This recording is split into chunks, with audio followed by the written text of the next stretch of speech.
Very much, Acting Deputy President, and I'm very grateful to have an opportunity to speak to this matter of public importance from Senator McGrath, because, of course, when we are sent to these jobs by the Australian people, they would expect that we would seriously consider and spend serious time on the economic strategy of the Commonwealth Government and regularly evaluate that, which is exactly what this matter of public importance is designed to do. And I would say that the central charge against this government's economic approach has been that it is a government for vested interests only.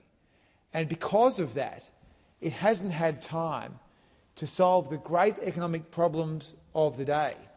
The reason that Labor has failed on inflation and failed on housing, to name just two things, is because they have spent all their time working out how they can feather the nests of the people that they are personally close to and the people that help them in their campaigns, organisationally, in a policy sense, but also in a financial sense. They have used the great resources of the Commonwealth Government to support their favourite fellow travellers. And that is ultimately why I believe the government has not been able to put the time and effort needed to kill inflation, which has been killed in almost every comparable country, but also to fix the Australian dream and to make sure that younger Australians, those millennials and Gen Zs, can actually get access to a first home.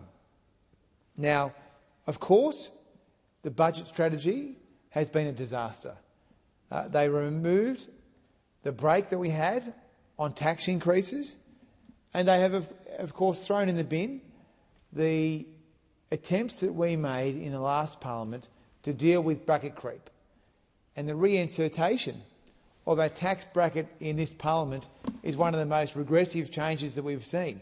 Who would have thought that in this parliament we would have such a low level of ambition, that we would restore a tax bracket which we abolished in just the parliament before? And then one of the central revenue-raising measures of this government, already in the budget, the superannuation tax, now has been left to die by Dr Chalmers, the great doctor. He says he can't get it through, so he's not going to pursue this tax increase, which of course was a broken promise from Mr Albanese and Dr Chalmers, who promised that they would not increase taxes on superannuation but felt that they had to because, of course, their budget doesn't stack up. And yes, it is true, the government has delivered 2 paper surpluses. But as we read in today's papers, they have locked the nation into a structural deficit, which means that over the longer term there will be deficits and red ink as far as the eye can see. This has been an ugly period. We are living through the greatest per capita recession, household recession, since the 1970s. Australians are feeling it.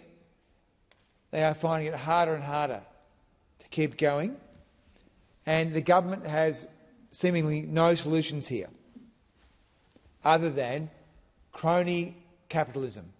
We see the Made in Australia agenda, we see the Reconstruction Fund. I mean, who knows what we're actually reconstructing from? It's not clear to me why we have a National Reconstruction Fund when we haven't had a world war. Because the last time we talked about reconstruction, we had World War II, which was the biggest conflict of the 20th century. Now we have a $15 billion reconstruction fund stacked with union mates on its board. We have a Housing Australia Future Fund which spends more on executive salary and on corporate affairs than it does on actual housing. And then we have the billions and billions of dollars of crony capitalism, where Dr Chalmers gives away money to his mates, taxpayer funds I should say, and perhaps the mother of them all, the idea that Minister Husic fancies himself as a white shoe-wearing venture capitalist. Not a white shoe-wearing real estate agent from Queensland, but a venture capitalist from Silicon Valley.